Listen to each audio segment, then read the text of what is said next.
Di antara kesunahan setelah melaksanakan sholat yaitu membaca ba'da setelah sholatay subhi wal maghrib, setelah dua sholat yaitu sholat subuh dan sholat maghrib, bacaan apa? Allahumma ajirni minan nar, Allahumma ajirni minan nar, Allahumma ajirni minan nar. Jadi 7 kali ya.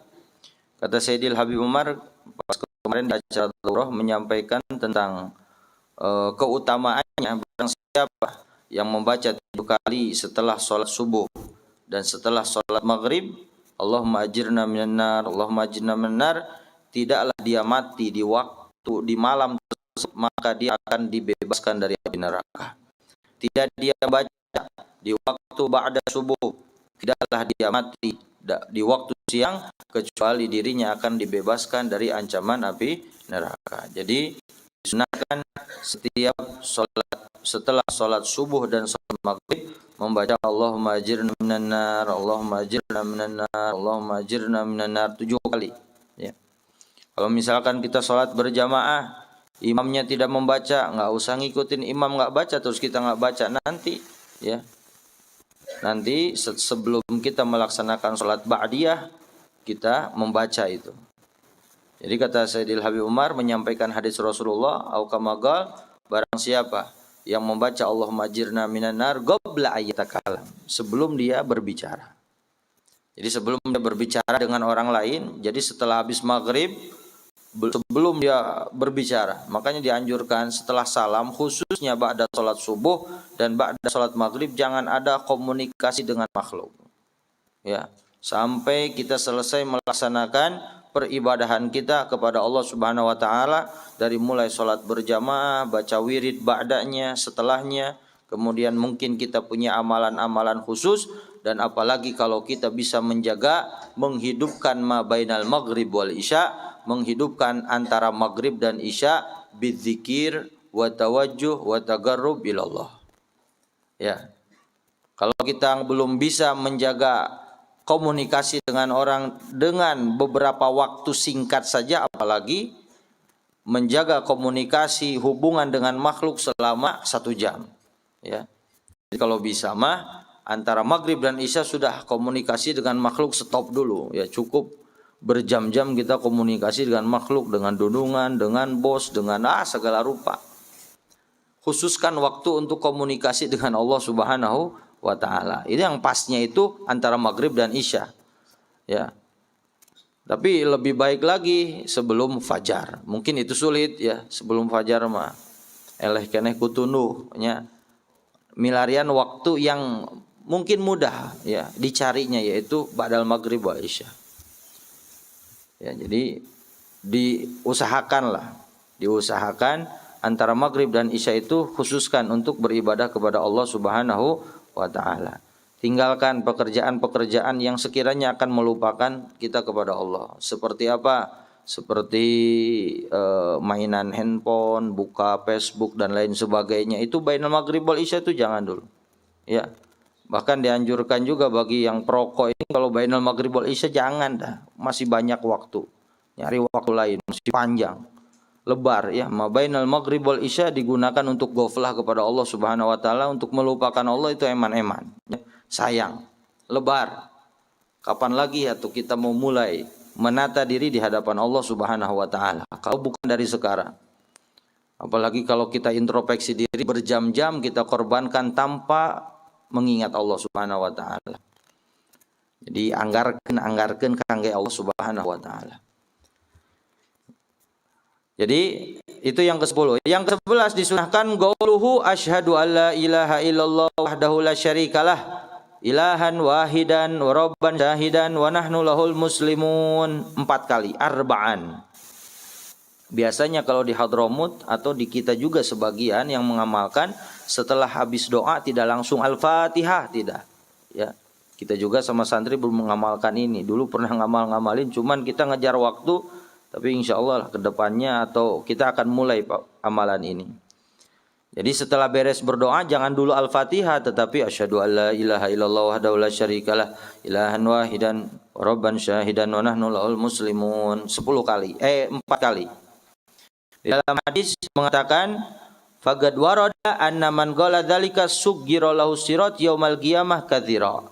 Barang siapa yang membaca kalimat tersebut 4 kali setelah setiap salat, ya, maka dia akan dipendekkan siratul mustaqimnya pada hari kiamat. Pendek. Kadzira diumpamakan seperti 1 dzira. Yang mana aslinya siratul mustaqim itu nanjakna 1000 tahun, turunna 1000 tahun, lempengna 1000 tahun. Urang lempang lamun 1000 tahun nepi ka mana?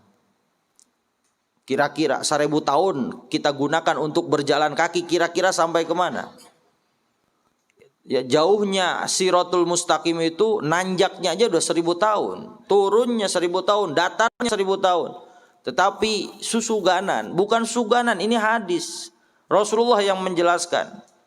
Barang siapa yang membaca asyhadu alla ilaha illallah wahdahu la syarikalah ilahan wahidan wa rabban syahidan wa nahnu lahu muslimun 4 kali setiap habis salat sugiro lahu sirat yaumal qiyamah kadzira.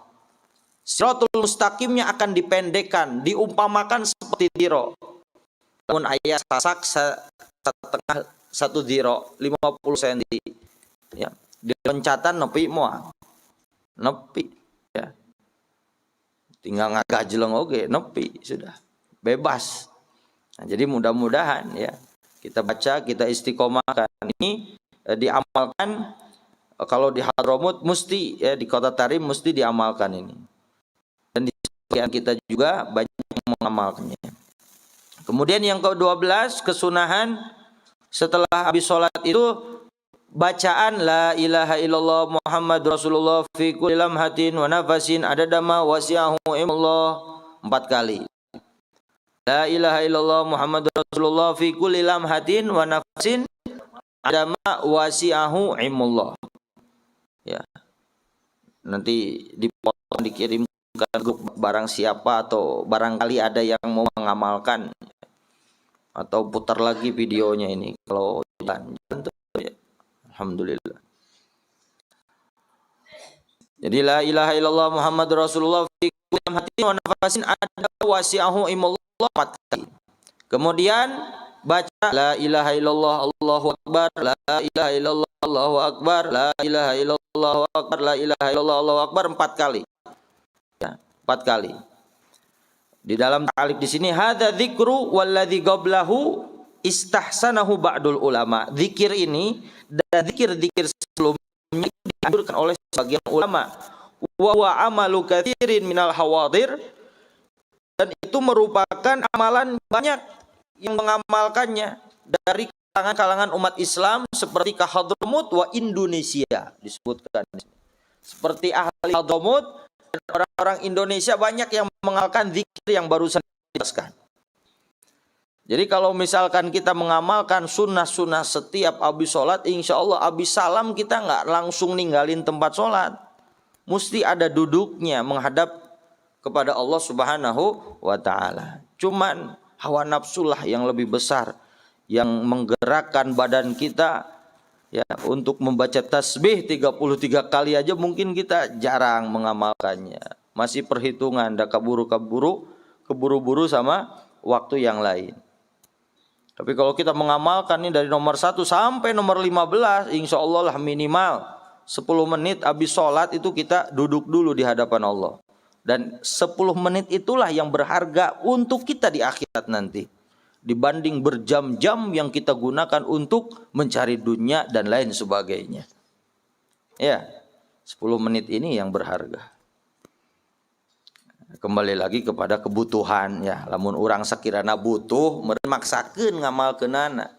Tapi lamun sekirana kita nggak begitu butuh-butuh banget ya. Ya. Sekiranya kita nggak butuh-butuh teuing untuk kehidupan akhirat ya, kita juga pengaplikasian terhadap diri sendiri itu mungkin kurang. Ya, kurang. Kemudian yang ke-13 ya, ke-13 ad-du'a ba'da kulli sholatin, sunnah berdoa setiap habis salat, ngadoa heula sebelum meninggalkan tempat salat. Ya. Kemudian waraful yadain, disunahkan mengangkat tangan berdoa itu, baik kita yang mengaminkan atau kita yang berdoa, sunnah. Jangan mentang-mentang orang yang membaca doanya kita enggak angkat tangan.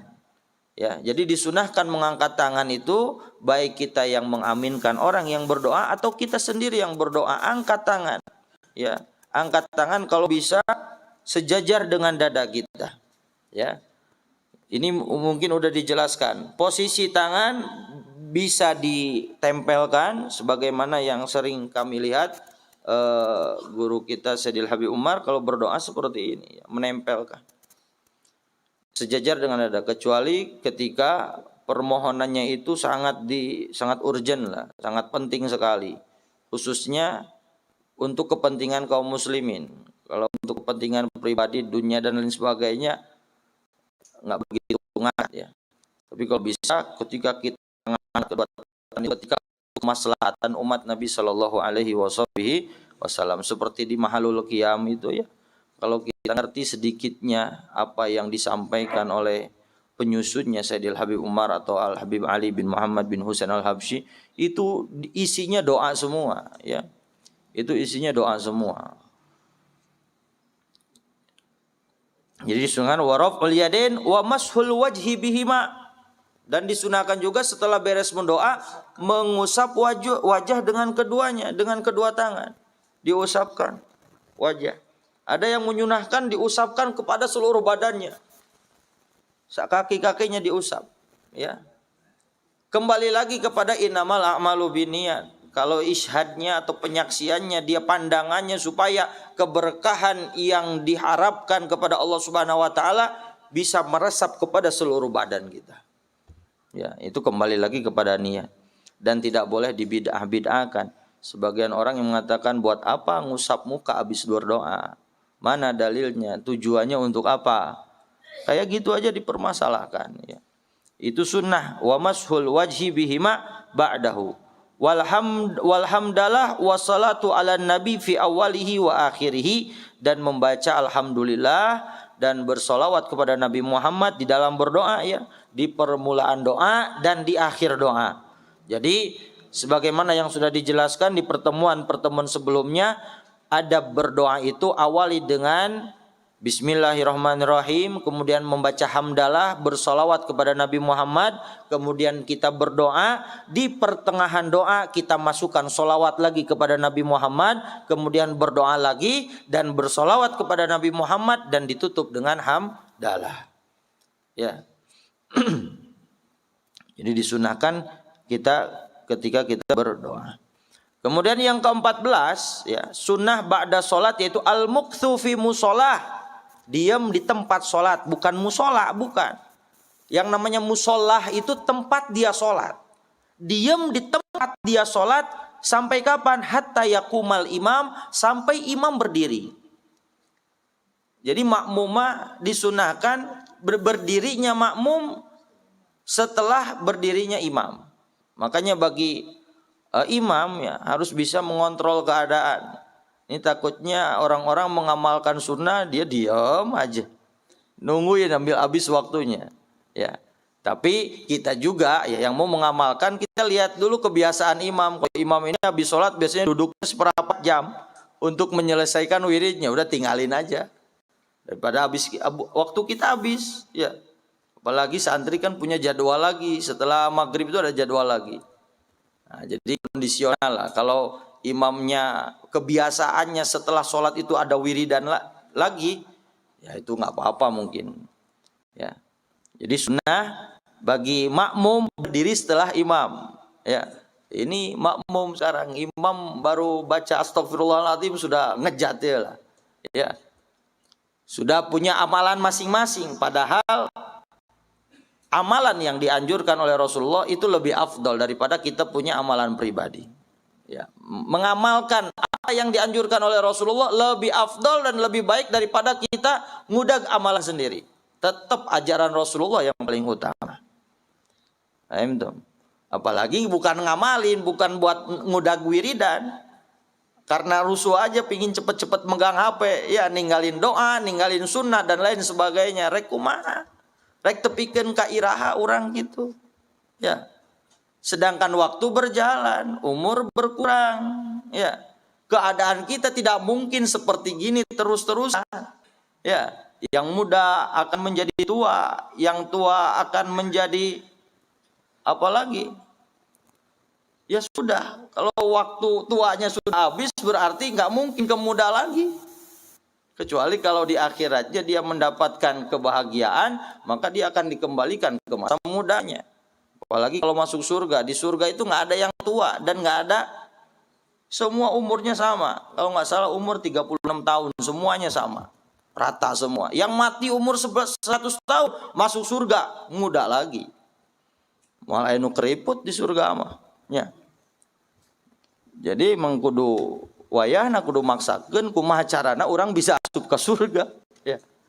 Kumaha carana? Ya sekelas kita mah ibadah sok we gara-gara hayang asup surga. Ya. Ulah waka anu aneh-aneh da urang mah ibadah mah da lain karena surga, lain karena sieun ku neraka. Acan ka makoman ku urang mah. Belum ke makoman, masalah makom itu mah kalau setelah kita istiqomah di dalam bermuwajah kepada Allah dengan sendirinya. Ibadah kita bukan karena surga dan bukan karena neraka, tetapi karena Allah Subhanahu wa taala. Ya. Tapi karena Allah Subhanahu wa taala. Tapi sekelas kita mah ya udah usahakan sholat kita itu, ibadah kita itu usahakan karena supaya terbebas dari ancaman api neraka dan bisa dimasukkan ke dalam surga. Ya, sedikit lagi kita masuk ke babu makruh. Oh, yang ke-15. Yang ke-15, kesunahan yang ke-15 setelah sholat yaitu al-insirafu ila jihati hajatihi. Keluar masjid ke arah kebutuhannya. Jadi seperti ini, ya. Kalau kita nyimpen sendal di sebelah kanan, ya, kalau pas mau keluar, kita keluar insiraf itu keluar, bubar dari masjid ke arah keperluannya. Sendalnya di mana posisinya? Sebelah kiri misalkan, ya udah ambil arah kiri. Jangan muter-muter dulu. Kecuali kalau mau berangkat ke masjid. Kalau berangkat ke masjid mah disunahkan untuk memperbanyak langkah, karena setiap langkahnya menuju ke masjid itu satu kebaikan. Tapi bukan berarti kukulilingan heula di halaman yo, ya. Kulilingan heula 7 kali kukulilingan karek asup ke masjid. Nyata kitu-kitu teuing, ya. Jadi al-insirafu ila jihatihi wa ila fa'an yaminihi. Kalau tidak ada hajat, tidak ada kebutuhan, ya contohnya lah ke masjidna nyeger misalkan.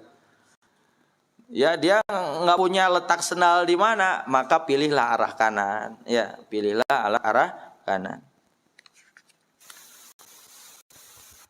Allahu a'lam. Jadi itu sunnah-sunnah yang dianjurkan setelah selesai melaksanakan sholat wajib. Ya.